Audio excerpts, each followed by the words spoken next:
Welcome and karibuni to Aroma of Zanzibar. Today I bring you this wonderful, delicious Bengali inspired fish coconut biryani.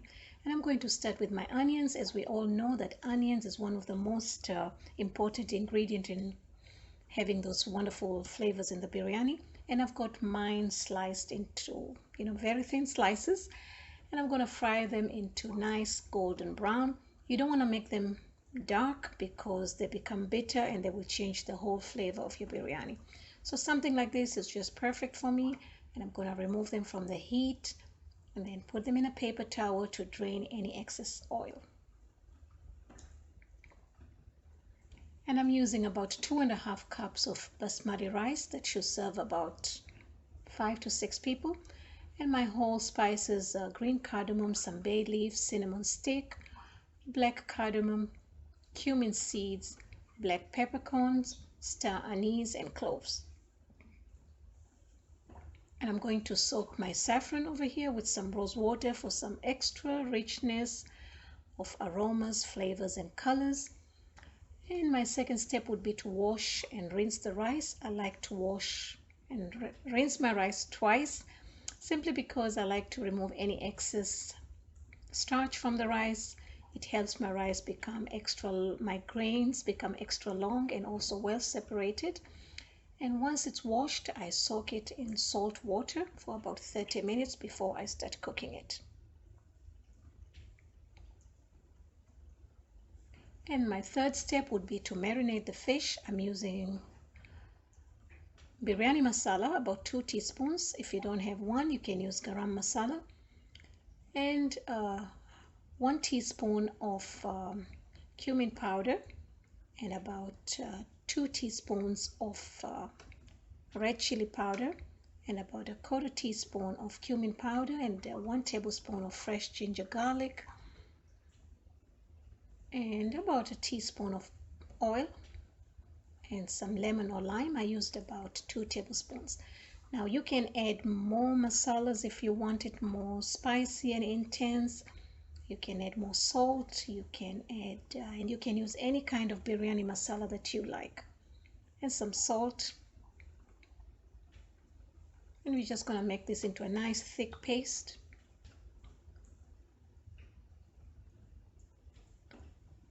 And just coat it on the fish. I'm using kingfish. This is about 2 pounds.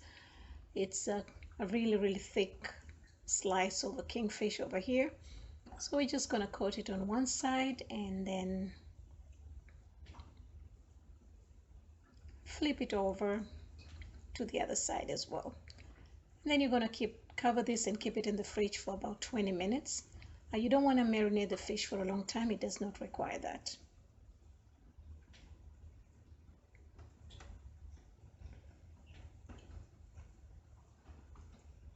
My step 4 would be to cook the rice. I've got about 8 cups of water in there, and I just dump all my whole spices with a little bit of oil and some salt.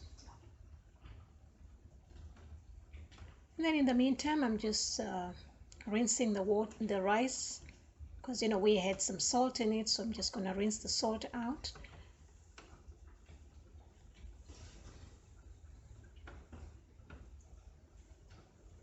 And once my water comes to a boil, I add the rice. I also added the green chili, as you can see, and I also added rose water into the water.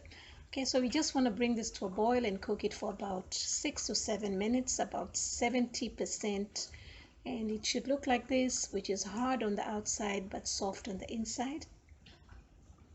And you just want to drain the water from the rice, and keep it aside.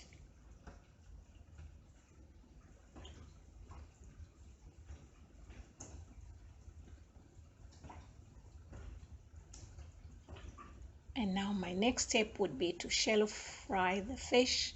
I'm using the same oil that I used to fry the onions.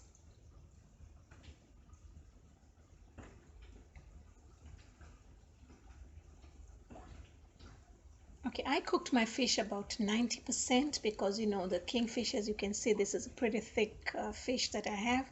But if you're using a lighter fish, maybe you can just do like 70%, because we're gonna cook this later on with the rice again, and you don't want your fish to be mushy. Okay, so after that I just flip it over.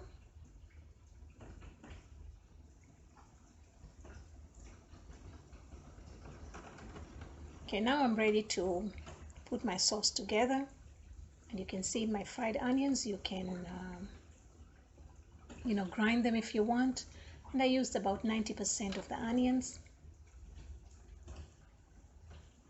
And to this I added fresh ginger garlic, about 1.5 tablespoons, and also 1 teaspoon of coriander powder, 2 teaspoons of biryani masala again, and 1.5 teaspoons of red chili powder,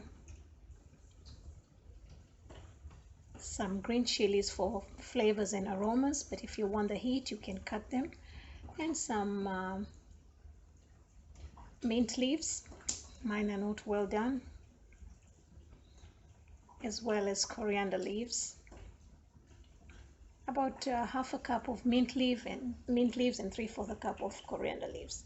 It's a small bunch of, and then half a teaspoon of turmeric powder, and 1 cup of thick coconut milk. I'm using a canned coconut. You can use fresh coconut milk if you have.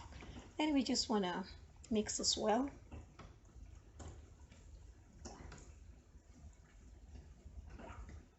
And put it on the heat. So now my next step would be to cook the sauce.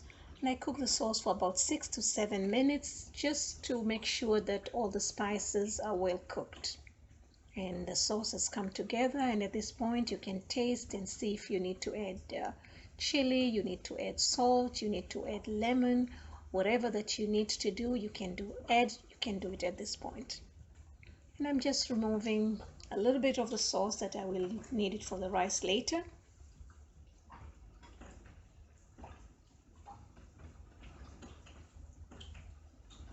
And if you want it more thicker, you can cook it further. Okay, now I'm going to assemble my biryani. So I turn the heat off and I layer the fish. Make sure you have a big pot for this. Layer the fish, and then the rice. I meant to do the coriander leaves, but I forgot, and I just remembered just halfway, because the coriander leaves, when you put them first before the rice, they help the rice not get too soggy. Okay, and then just layer the rice tightly. And then I add my coriander leaves again, and some onions, fried onions, and drizzle some coconut sauce.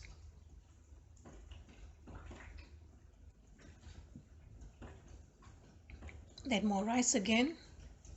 You don't have to do 2 layers. I was about not to put the whole rice. That's why I did 2 layers, because I thought the pot might not be able to hold it.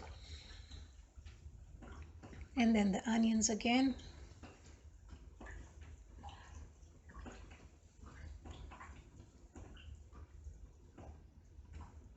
And the saffron with the rose water. And then the coconut sauce. And some ghee, about 2 tablespoons of ghee. You can have it hot if you want, or you can just have it like that. And I'm using this big pizza pan, and make sure you have something underneath, because you don't want your rice to be burnt. And keep it on the low, and make sure it's well covered, because you don't want any steam to escape, because that will make your rice dry. Okay, and I just cooked this for about 15 to 20 minutes on low heat. So after that, as you can see, my biryani is so beautiful, and it smelled amazing, and it tastes so beautiful. Somehow I was, what do I say, this biryani was something really attracted me, was the coconut. You know coming from the island, I definitely can relate something with the coconut sauce, and I wanted to try it. I'm glad I tried it. It's really beautiful. Just make sure that your spices really come through, because if they don't come through, it will become really blunt. Okay, so I'm just serving over here, and then I'm just gonna dump the whole thing upside down so that I can have the fish right on the top.